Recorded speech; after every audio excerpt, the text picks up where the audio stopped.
Bismillah, assalamualaikum. Jumpa lagi Football United ringan amatiran ala gua. Di vlog gua kali ini, gua mau ngobrol ringan amatiran aja, tentang undian Champions League. Buat gua ini nih skandal ya. Dan ini juga sekaligus gua merangkum dari videonya Fabrizio Romano ya, tentang informasi yang disampaikan di YouTube-nya dia. Lalu juga nanti akan gue ngobrol ringan amatiran aja ya. By the way, gue di sini bukan pandit, gue masih jauh dari itu. Gue bukan apa, gue cuman orang sama kayak teman-teman di rumah aja ya, dengan pengetahuan yang sama. Cuman kebetulan gue bikin vlog gitu aja sih mungkin ya. Setelahnya nanti gue akan bikin prediksi ringan amatiran lah tentang babak 16 besar ini ya, dari tim-tim yang bertemu ini. Langsung aja pertama dari undian yang menurut gue, ini pribadi gue mengatakan ini skandal. Jadi kalau di videonya Fabrizio Romano, gue nggak bisa kasih videonya ya di video gue ini karena itu copyright. Anyway, dia bilang kalau ada kesalahan ya kan. Kesalahan yaitu adalah bola undiannya Manchester United itu salah diletakkan, sehingga kemungkinan pada saat undian yang pertama itu untuk Manchester United bertemu dengan Atletico Madrid itu tidak mungkin, karena seharusnya mungkin tapi tidak mungkin karena itu tadi salah taruh bola, kurang lebih demikian. Dan yang diinformasikan oleh Fabrizio Romano, jadi setelah undian yang pertama itu terjadi perdebatan yang cukup sengit, yang cukup ketat mungkin ya antara peserta dan juga UEFA, kurang lebih selama 1 jam sebelum akhirnya diputuskan untuk diulangi kembali.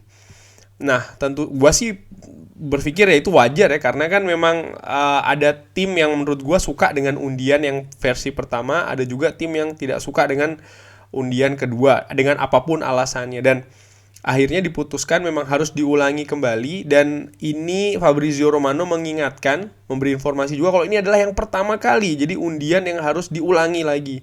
Inilah kenapa gue bilang ini tuh ya semacam kayak skandal. Kenapa? Karena memang belum pernah terjadi sebelumnya. Nah, tapi kalau seandainya ini lalu dibawa-bawa bahwasannya ya ini merupakan settingan atau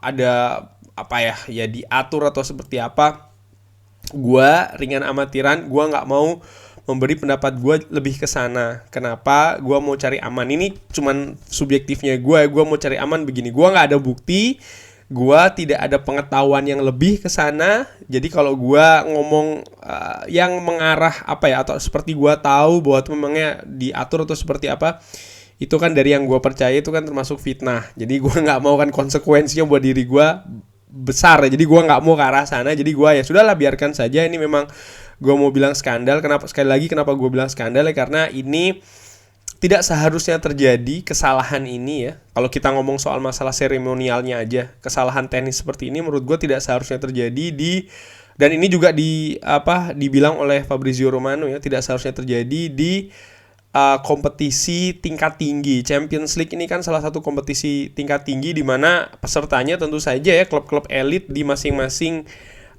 kompetisi di Eropa, yang juara liga, yang masuk berapa besar dan lain-lain. Jadi kompetisi elit lah. Jadi menurut gua sih ini skandal karena itu tadi ya, bisa ada error yang menurut gua cukup elementer sebenarnya, cukup mendasar ya.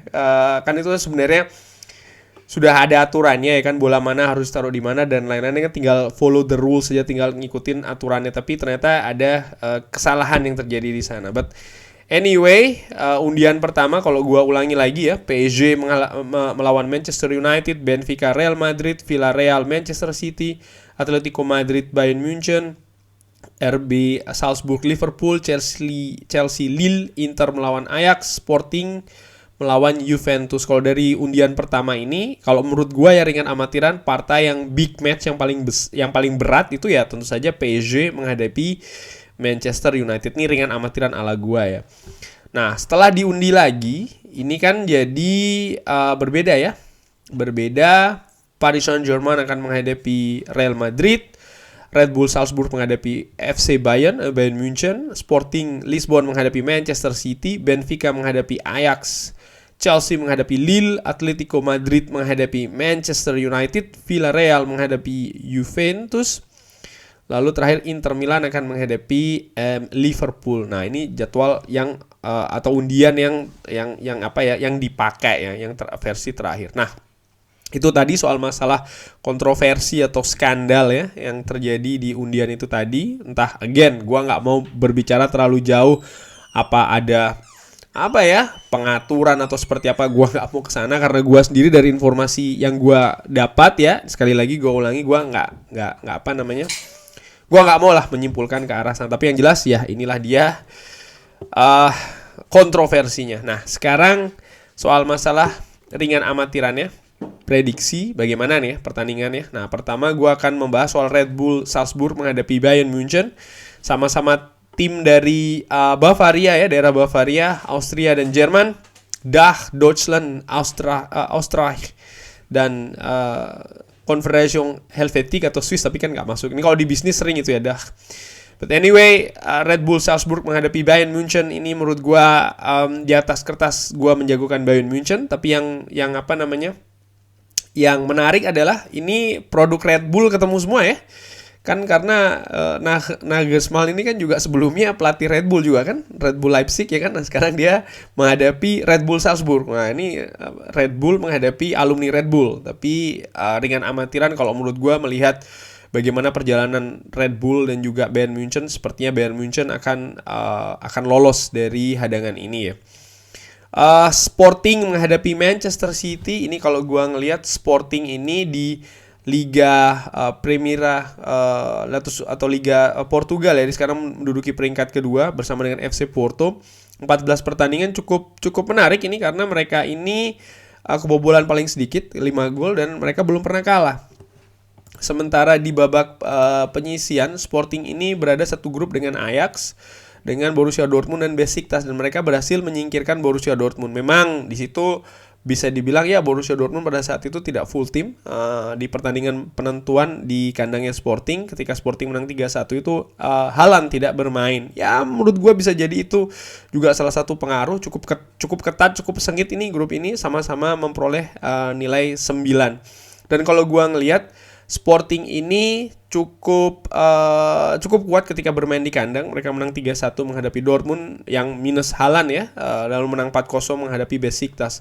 Sementara kalau dan mereka sempat dihajar Ajax 1-5, tapi ketika mereka bermain tandang mereka kalah 4-2 menghadapi Ajax, mereka kalah 1-0 menghadapi Dortmund.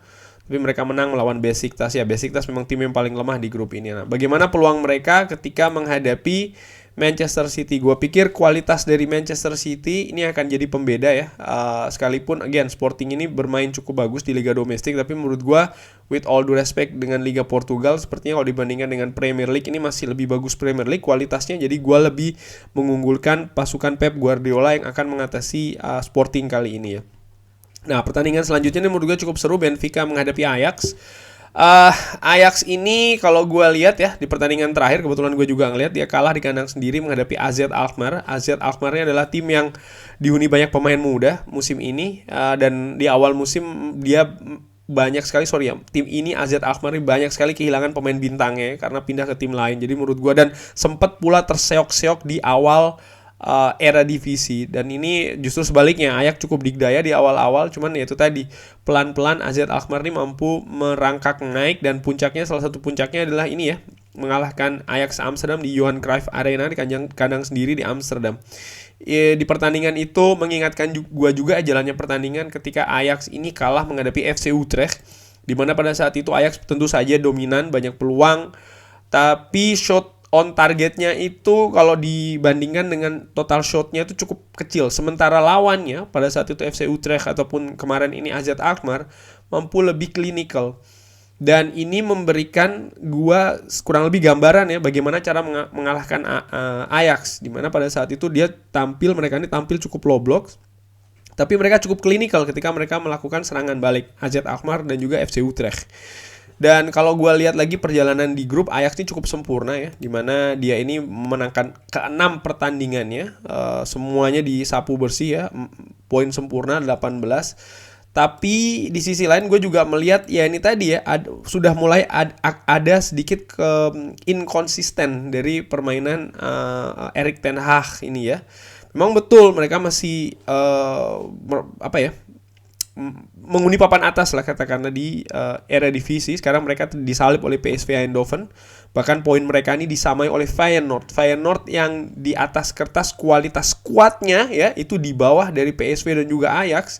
Tapi kenyataannya sekarang di papan klasemen ini mampu menempel ketat keduanya. Jadi menurut gua again ini ada sesuatu yang terjadi di Ajax, di mana again di awal-awal kompetisi bukan cuma hanya di liga domestik tapi juga di kompetisi Eropa mereka ini kan sangat digdaya. Nah, ini menurut gua kalau tidak di-manage dengan bagus maka bisa jadi bahaya ya untuk peluang Ajax ini untuk lolos ke babak selanjutnya. Bagaimana dengan Benfica? Benfica sendiri juga cukup masih berjuang ya di Liga Portugal ini di peringkat ketiga, di bawah rivalnya Porto dan juga Sporting. Perjalanan mereka ini di UEFA Champions League berada satu grup, mereka di peringkat kedua di bawah Bayern München ya. 2 kali mereka ini kalah, yaitu ketika mereka ini bertemu dengan Bayern München. Artinya ketika mereka menghadapi Barcelona ya, pada saat itu memang Barcelona kan sedang terseok-seok ya, mereka mampu mengatasi Barcelona. Tapi ketika mereka menghadapi tim yang lebih stabil, Bayern München, mereka ternyata tidak bisa memberikan perlawanan. Nah, bagaimana dengan melawan Ajax? Jadi begini, sekarang ini di Belanda ini sedang tidak boleh ada penonton di stadion, dan menurut gua ketika nanti pertandingan ini akan berlangsung, babak 16 besar ini harusnya penonton sudah boleh masuk lagi ke stadion, dan menurut gua ini yang akan jadi pembeda di match ini ya, terutama bagi Ajax, karena bermain di hadapan supporternya di stadion yang cukup besar, salah satu stadion terbesar di Belanda ini menurut gue akan memberikan motivasi tersendiri yang mungkin itu yang tidak ada atau tidak terlihat ketika Ajax ini tampil cukup loyo ketika menghadapi AZ Alkmaar. Nah, melihat dari poin tersebut maka gue lebih mengunggulkan Ajax ya, harusnya mampu mengatasi Benfica. Di samping menghadapi tim Portugal ini bukan pertama kalinya, karena di penyisihan grup pun mereka sudah 2 kali menghadapi Sporting dan dua-duanya mereka mampu meraih kemenangan. Jadi untuk partai ini gue menjagokan Ajax yang akan lolos. Chelsea menghadapi Lille. Chelsea menurut gue di beberapa pertandingan terakhir ini, utamanya setelah seri menghadapi Manchester United, ini penampilannya cukup up and down, walaupun masih sering juga memperoleh kemenangan. Tapi di 2 partai terakhir paling tidak ya, ketika menghadapi Zenit dan juga menghadapi Leeds United ini, mereka cukup terseok-seok, cukup tertatih-tatih, walaupun hasilnya seri dan juga menang. Nah, bagaimana ketika mereka ini nanti menghadapi Lille? Lille menurut gue ini tidak bisa dianggap remeh ya. Raihan rekor mereka ini pertandingan ya di berbagai ajang, di kurang lebih berapa ini ya, 9 partai terakhir ini menurut gue cukup lumayan, tidak pernah meraih kekalahan ya. Kendati pun di kompetisi domestik di Ligue 1 mereka ini sedang terpaku di papan tengah di peringkat 11. Mereka pun berhasil lolos ke babak selanjutnya ini cukup gagah ya, sebagai juara grup G. Di mana mereka hanya sekali kalah, yaitu ketika mereka ini kalau tidak salah Lille ini kalah ketika mereka menghadapi Red Bull Salzburg ya, bermain tandang, ketika itu mereka kalah di Austria. Nah, bagaimana peluang mereka ketika menghadapi Chelsea? Secara kualitas sih gue pikir Chelsea harusnya mampu mengatasi Lille ya. Cuman bagaimana ini tadi, kalau Chelsea bisa bermain konsisten seperti Chelsea yang di awal-awal musim kompetisi ini, ya gue lebih mengunggulkan pasukan Thomas Tuchel ini mampu mengalahkan Lille, walaupun statusnya ini kan Chelsea sebagai runner up grup, sementara Lille ini yang sebagai juara grupnya. Tapi again ya, dengan pengalaman sebagai juara bertahan ya kan, kalau tidak salah di kompetisi ini Chelsea ini menurut gue again secara kualitas mereka punya peluang lebih. Cuman itu tadi, tinggal bagaimana mereka mengalahkan diri mereka sendiri, bagaimana mereka ini bisa tampil konsisten. Atletico Madrid menghadapi Manchester United, ini nggak perlu ditanya, gue mengunggulkan Manchester United. Alasannya apa? Ya alasannya nggak sih, karena ini ya, Gua melihat Atletico Madrid, ada juga yang nanya kan ini di komen, pilih mana bang, menghadapi PSG atau menghadapi Atletico Madrid? Gue lebih memilih untuk menghadapi Atletico Madrid, walaupun kita ini apa ya, di beberapa partai terakhir ini sering kesulitan ketika menghadapi klub Spanyol. Tapi kalau gue melihat dari individu masing-masing yang ada di tim PSG maupun Atletico, menurut gue PSG masih lebih sulit katakanlah ketimbang Atletico Madrid. Atletico Madrid ini adalah tim yang lebih mengandalkan fisik dan juga bermain lebih pragmatis. Dan kalau seandainya Ralf Rangnick ini mampu membuat sistem yang sudah bisa bermain ya dengan bagus, artinya di bulan Februari bermain dengan kompak, bermain dengan lebih lancar lagi, 4-3-2-nya ini menurut gua ya bukan tidak mungkin kita akan punya peluang bagus untuk lolos ke babak selanjutnya. Di samping itu juga ya mudah-mudahan ketika pertandingan di bulan Februari dan juga Maret, skuad kita bisa lebih komplit lagi ya. Jadi pilihan itu lebih banyak lagi. Bukannya lebih banyak yang cedera, tapi justru lebih banyak yang sudah jadi. Dan kalau gua ngelihat permainan Atletico Madrid di beberapa pertandingan terakhir, menurut gua tidak begitu impress dengan bagaimana Diego Simeone ini bermain ya, menerapkan strategi dan lain-lain.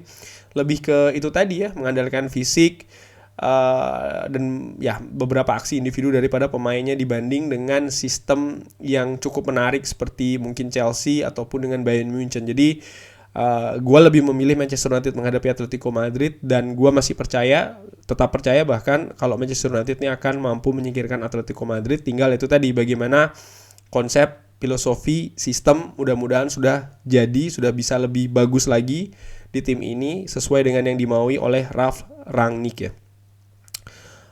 Villarreal menghadapi Juventus, menurut gue ini partai yang cukup unik juga ya, menarik juga karena dua-duanya ini di kompetisi domestik masing-masing tidak sedang dalam kondisi yang baik-baik saja. Ya kan, Villarreal sendiri ini bahkan lagi di papan tengah menuju ke bawah ya, di peringkat ke-13, sementara Juventus ini masih berjuang untuk bisa masuk ke zona Eropa untuk musim kompetisi depan. Tapi kalau gue berpikir Juventus masih punya peluang lebih besar karena menurut gue kualitas individu di skuadnya ini masih lebih baik. Tinggal bagaimana mereka bisa tampil konsisten, artinya tidak membuat kesalahan sendiri, mampu memaksimalkan peluang-peluang yang ada, pun juga bisa bermain solid utamanya di belakang. Karena again, di atas kertas skuad Juventus ini secara kolektif masih lebih unggul daripada Villarreal. Salah satu pemain Villarreal yang patut diwaspadai adalah Arno Danjuma. Ini pemain Belanda yang menurut gue lagi naik daun ya di musim ini. Dia kembali masuk ke timnas Belanda dan penampilannya juga cukup luar biasa. Villarreal ini menyingkirkan tim Italia lainnya, yaitu adalah Atalanta, yang sekarang ini kalau tidak salah, bahkan gue pingin cek dulu ya, posisinya kalau tidak salah ini kan di atasnya Juventus. Betul, Atalanta ada di peringkat ketiga. Tapi kalau gue ngelihat pada saat itu gue lihat pertandingannya, yang gue lihat adalah Atalanta ini cukup ceroboh ya di pertandingan kandang terakhirnya sehingga mampu ditaklukkan oleh Villarreal. Mereka bangkit setelah Villarreal ini sudah unggul dan unggul dengan nyaman. Jadi setelah itu mereka baru bangkit. Atalanta mereka telat panas, dan ini harus dihindari oleh Juventus terutama ketika bermain kandang nanti menghadapi Villarreal. Tapi overall gue masih menjagokan Juventus yang lolos. Inter Milan menghadapi Liverpool, menurut gue ini partai yang cukup seru juga ya. Inter Milan sekarang menghuni papan atas di Serie A dengan 40 poin, unggul atas Milan juga tim-tim lain. Sementara Liverpool juga menurut gue cukup baik, cukup stabil penampilannya di Liga Inggris. Terakhir menang 1-0 dengan penalti ya menghadapi Aston Villa. Tapi overall tim asuhan Jurgen Klopp ini sudah jadi kalau gue bisa bilang ya, sistemnya, filosofinya, permainannya. Jadi tinggal bagaimana itu tadi bisa bermain konsisten, tidak banyak melakukan kesalahan sendiri. Pun juga ya mudah-mudahan kalau seandainya ya nggak mudah-mudahan ya ya kalau mereka dinaungi oleh keberuntungan, karena keberuntungan juga penting dalam pertandingan sepak bola. Tapi again kalau di atas kertas sih gue menilai Liverpool masih punya peluang lebih untuk bisa mengatasi Inter Milan. Tinggal ya itu tadi ya, dan ditambah lagi kan kalau tidak salah menghadapi tim dari Italia ini untuk Liverpool ini kan mereka juga menghadapi Milan ya ketika di penyisihan grup, dan Liverpool ini mampu unggul 2 kali menghadapi AC Milan. Dan menurut gue ini merupakan modal yang bagus, di mana ya mereka sudah pernah menghadapi gaya permainan ala Italia di kompetisi ini di musim ini. Di pertandingan terakhir ini big match menurut gua ya, di babak 16 besar ini PSG menghadapi Real Madrid. Langsung aja ya, tim bertabur bintang menghadapi tim bertabur bintang ini menurut gua akan cukup seru. Real Madrid sekarang cukup stabil di liga domestik ya kan, menduduki peringkat pertama, pun juga Paris Saint-Germain. Jadi dua-duanya ini adalah raja dari liga domestiknya masing-masing. Ketika bertemu bagaimana ini? Real Madrid menurut gua secara permainan lebih solid ya, lebih solid, kerjasamanya lebih bagus, sistem yang terbangun juga menurut gue sudah lebih pakem ya dibandingkan dengan PSG dengan Pochettino-nya ini. Tapi secara apa ya, gue sih menilai akan lebih unggul PSG kali ini. Karena kenapa ya, individu-individunya menurut gue punya motivasi yang besar di Champions League kali ini. Mereka dihuni pemain-pemain yang tidak sembarangan. Ini ada Lionel Messi, Neymar, Mbappe, Sergio Ramos yang dikabarkan akan pulih ketika menghadapi Real Madrid dan lain-lain. Jadi menurut gua faktor individu pemain inilah yang akan jadi pembeda ya di pertandingan kali ini. Jadi gua ringan amatiran, gua menjagokan Paris Saint-Germain. Oke, kurang lebih demikian video yang agak panjang sedikit membahas soal masalah undian dan juga prediksi gue mengenai babak 16 besar Champions League. Ini cuma ringan amatiran aja. Tentu saja kalau teman-teman punya pendapat lain bisa drop di kolom komen. Thanks for watching, thanks for comment. Jangan lupa like, sholat, and subscribe. Wassalamualaikum warahmatullahi wabarakatuh.